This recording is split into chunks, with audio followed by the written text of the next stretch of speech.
Assalamualaikum warahmatullahi wabarakatuh. Alhamdulillah, assalatu wassalamu ala rasulillah wa ala alihi wa sahbihi wa mawala, amma ba'd. Bapak-bapak, rekan-rekan jamaah murid yang dimuliakan Allah Subhanahu wa taala, bersyukur kita atas kehadirat Allah Subhanahu wa taala, bersalawat kita kepada Rasulullah sallallahu alaihi wasallam. Alhamdulillah. Sesungguhnya Al-Fatihah itu adalah ummul kitab, induk daripada Al-Quran itu adalah surah Al-Fatihah. Bahkan Al-Quran juga adalah syifa. Nama lain daripada Al-Quran itu syifa, artinya penyembuh. Apapun sakit sebetulnya dengan Al-Quran insya Allah disembuhkan oleh Allah Subhanahu wa ta'ala. Banyak kita lihat video-video di Facebook, di YouTube dan sebagainya. Bahkan mohon maaf, orang yang tidak bisa bicara pun ketika di tangan orang yang tepat, kalau bahasa Melayunya tangan sejuk, dibacakan Al-Quran lalu dipukul di bagian kepalanya dengan sedikit agak keras, anak itu bisa bicara. Kemudian juga ada kisah dari mulut ke mulut. Seorang perantau dari Indonesia pergi ke Singapura. Ada anak orang Cina yang sedang sakit. Lalu dengan segala obat tradisional Cina pun tidak bisa menyembuhkan sakit si anak. Lalu dia melihat ada orang berpeci merantau dari Kepulauan Riau ke Singapura tanpa pikir panjang. Hanya satu cara yang belum dicoba. Dengan agama Hindu sudah coba, Buddha sudah, Konghucu sudah, Islam belum. Itu kebetulan nampak orang pakai peci haji, dipanggil lah. Kisah ini dari mulut ke mulut itu sangat populer sekali di Kepulauan Riau itu. Lalu dipanggil, tolong ini anak saya sudah lumpuh sangat lama sekali. Nah, kalau bisa tolonglah sedikit. Ini orang biasa, tidak tahu apa-apa, yang dihafal cuma surah Al-Fatihah saja. Tolong ambilkan saya puntung api. Puntung api itu kayu bakar, kayu yang masih ada apinya. Sediakan saya satu mangkok air. Sederhana saja. Pejam mata kalian semua. Jadi ketika orang Cina itu memejamkan mata, lalu dia bacakan Al-Fatihah. Bismillahirrahmanirrahim, Alhamdulillahirrahmanirrahim sampai selesai. Lalu disuruh orang Cina tadi untuk membuka mata. Kita saksikan ini keajaiban Allah. Ini api yang ada di puntung ini saya celupkan ke air. Kalau apinya mati, insya Allah anak awak sembuh. Tapi kalau apinya menyala, berarti tak ada alamat sembuh. Itu sakit selama-lamanya. Cina ini pun percaya. Secara akal sehat kan sebetulnya itu amalan apa itu? Bismillahirrahmanirrahim. Dicelupnya lah kayu bakar ini ke dalam puntung api ini. Apa intinya? Matilah kan? Tentu mati karena itu adalah air. Lalu insya Allah besok setelah saya tidak ada, saya pergi meninggalkan tempat ini, anak bapak semua. Setelah dia bekerja, balik lagi, tiba-tiba orang Cina tadi memberi dia macam angpau, banyak sekali duit. Berapa lah kan gaji di Singapura waktu itu. Ketika pulang, jumpa dia di pelabuhan, dikasihlah duit sekian dolar atau macam hadiah. Apa ini katanya? Ini ucapan terima kasih kami katanya. Karena itu doa puntung api itu luar biasa. Tapi setelah anak saya sakit, saya buat puntung api tak mau sembuh ya. Mungkin itu memang tangan awak punya tangan sejuk. Artinya bukan puntung api itu yang menyembuhkan. Tapi dengan keberkahan surah Al-Fatihah itu, insya Allah segala penyakit pun bisa sembuh. Yakin lah itu dia. Masih mampu paham itu kan. Alhamdulillah. Jadi rekan-rekan yang dimuliakan Allah Subhanahu wa taala, pada kesempatan ini saya sampaikan satu tema pendek, hadis. Tadi itu sekilas saja. Hadis ini datang daripada sahabat Nabi namanya Abdullah bin Mas'ud. Abdullah bin Mas'ud ini adalah sahabat Nabi yang kecil. Nabi punya sahabat kecil itu banyak. Ada Abdullah bin Mas'ud, Ali bin Abi Thalib, ada Zaid bin Harisah, semuanya sahabat yang masih kecil-kecil. Kalau sholat mereka safnya di belakang. Kalau sahabat-sahabat yang tua, Abu Bakar, Umar, Utsman, Ali tak masuk dia anak-anak di belakang. Abu Hurairah itu sholatnya di safnya di depan. Itu dalam kisah yang sahih dikatakan. Apa kata Ibnu Mas'ud? Sesungguhnya pada hari kiamat tadi, pada hari kiamat la tazulu qadama ibni Adam yaumul qiyamah min indi rabbi hatta yus'ala an khamsin. Kaki kita nanti pada hari kiamat tidak bisa bergerak.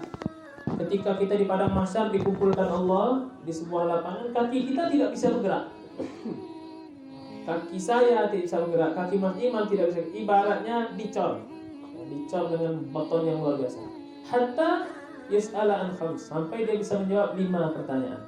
Pertanyaan inilah yang barangkali yang mesti kita persiapkan dari sekarang. Yang pertama itu an umrihi fima afna, tentang umur kita. Umur kita dihabiskan untuk apa? Jadi pertanyaan itu di padang mahsyar itu sangat banyak. Salah satunya an umrihi fima afna. Umur kita dihabiskan untuk apa? Jadi kita bisa menjawab diri kita masing-masing, umur kita selama ini dihabiskan untuk apa? Kalau bisa kasih gambaran, misalnya saya ya waktu luang saya ya mengajar ngaji. Alhamdulillah sorenya main poli kan gitu. Kalau Mas Imam, umur saya lebih banyak cabut gigi kan gitu dan sebagainya. Jadi kita yang tahu umur kita. Artinya jangan wala tansa nasibaka minad dunia. Jangan kita beribadah saja tapi melupakan dunia. Tak mau bekerja, tak mau main poli, tak mau segala macam. Hanya beribadah saja. Maka Allah pun tak suka orang seperti ini. Artinya seimbang, kata Nabi SAW, seimbangkan antara hidup di dunia dan akhirat. Poli jalan juga, kerja jalan juga, tapi ibadah jangan ditinggalkan. Kemudian tentang ansababih fi ma'abla, masa muda dihabiskan untuk apa? Ya, masa muda kita nih semua masih muda-muda, dihabiskan untuk apa? Artinya lebih banyak menolong orang atau untuk diri sendiri. Kalau kita seumur hidup hanya memikirkan diri sendiri, tak pernah memikirkan orang lain, maka kita orang Islam memang, tapi kita tak dapat panggilan sayang. Ya Tuhan nafsul mutmainnah, wahai engkau pemilik jiwa yang tenang. Arti jiwa tenang di sini maksudnya adalah Bang Yudi dengan Bang Ahmad satu kondisi, misalnya tidak ada makanan, tapi hanya ada satu. Di saat itu datang orang tua lewat yang sudah tua sekali. Mereka berpikir, biarlah itu sudah tua, tak lama lagi meninggal. Ini kita nih, ini makanan air seteguk ini punya kita nih. Jadi kita memikirkan diri sendiri. Ya tidak masalah, memang seperti itu karakter manusia. Tapi saat dia bisa berkorban untuk orang lain, maka inilah yang Allah cari. Ya Tuhan nafsul mutmainnah, engkau yang pemilik jiwa yang tenang. Jiwa yang tenang ini panggilan akan berbeda-beda di akhirat nanti, tergantung amal kita. Kemudian yang ketiga, Allah akan tanya, an malihi min aina iktasaba. Harta kita didapat dari mana? Harta yang halal kah? Atau yang haram kah? Atau yang subhat? Subhat itu tak jelas antara halal atau haram. Tapi Nabi membenci perkara yang subhat itu. Duit ini duit halal atau tidak? Ini kadang-kadang nih, mohon maaf nih, Bang Jam misalnya kan, Satpol PP. Wah, tolong ini sedikit. Tapi di situ, tolonglah aku tak bisa datang, nanti duit bagi 2. Itu subhat. Sementara jatah itu sudah jelas. Misalnya Bang Ujang sekian, Bang Keri sekian, semuanya dapat jatah. Tapi gimana? Kau kerjakan aja. Nanti duitnya untuk saya sebenarnya, tapi saya tidak bekerja gitu kan. Dibagi 2, subhat itu hasilnya. Maka itu tidak baik. Seharusnya yang berhak, siapa yang menggantikan Bang Ujang? Misalnya Bang Yudi, maka dia yang berhak. Karena itu selain gaji ya, tapi kan banyak kadang-kadang bukan apa ya, di kantoran itu sangat biasa, perkara yang seperti itu biasa saja. Itu halal, haram atau subhat. Harta kita itu mesti kita persiapkan dari sekarang.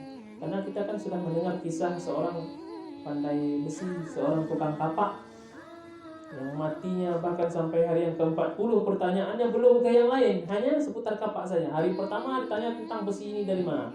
Hari kedua tentang tongkat ulu kapak dari mana. Hari ketiga masih besi ini siapa yang buat gitu kan. Sampai hari yang ke-39 masih saja seputar kapak, belum kepada yang lain. Apalagi kita kan banyak sekali perkara yang barangkali mesti kita persiapkan. Itu dari mana kita dapatkan harta kita. Kemudian wa mimma anfaqah, kemana kita belanjakan. Banyak orang yang hari ini mohon maaf suka membantu kepada hal-hal yang nih kita buat apa acara yang mengundang artis segala macam, belum terbit. Sementara ketika ada buat kajian mengundang ustadz lah katakan di masjid, berat. Banyak orang yang ketika buat acara jalan santai atau senam, mohon maaf, senam ibu-ibu itu kalau disaksikan laki-laki kan tidak baik. Tak enak juga mata kita, yang sebenarnya mata kita melihat itu tak enak juga. Kalau senam, lomba senam, mata kita agak kurang terlalu tajamara. Itu Mas Imam yang paham gitu.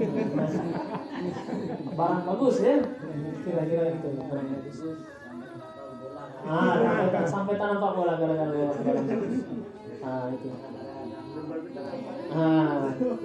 Maka senam segala macam. Tapi kalau senam sesama perempuan yang panitia itu untuk acara itu kadang-kadang banyak yang mau saya pernah wa mimma anfaqah, kemana dibelanjakan harta itu ditanya Allah. Tapi kalau harta kita dibelanjakan ya untuk hal-hal yang baik, maka insya Allah senam bukan tak baik. Hanya saja kalau proporsinya yang panitianya laki-laki, yang menyaksikan laki-laki, bini awak pula situ kan bahaya. Maka lebih diminimalisir. Kenapa? Nanti di kemudian hari kita yang akan susah. Kemudian yang terakhir tentang ilmu. Sudah sejauh mana ilmu yang kita ketahui, kita amalkan ilmu itu. Kita sudah tahu tentang ilmu bahwasanya mengejek orang itu, mengata orang, menggibah orang itu tidak baik, tapi tetap kita lakukan, maka itu dipertanyakan Allah Subhanahu wa taala. Maka itulah yang bisa saya sampaikan. Mudah-mudahan di kemudian hari kita lebih berhati-hati dalam berucap, dalam berbuat, dalam harta kita, kemana kita belanjakan, perlu kita, agar kiranya kalau tidak bisa kita menjawab 5 pertanyaan itu, barulah kita bisa bergerak di hari kiamat, bergerak menuju proses berikutnya tentunya siratal mustaqim, itu apa segala macam, maka perlu kita persiapkan dari sekarang. Alhamdulillah kita berkumpul ini pun termasuk berkumpulnya orang-orang soleh, insyaallah. Amin. Assalamualaikum warahmatullahi wabarakatuh.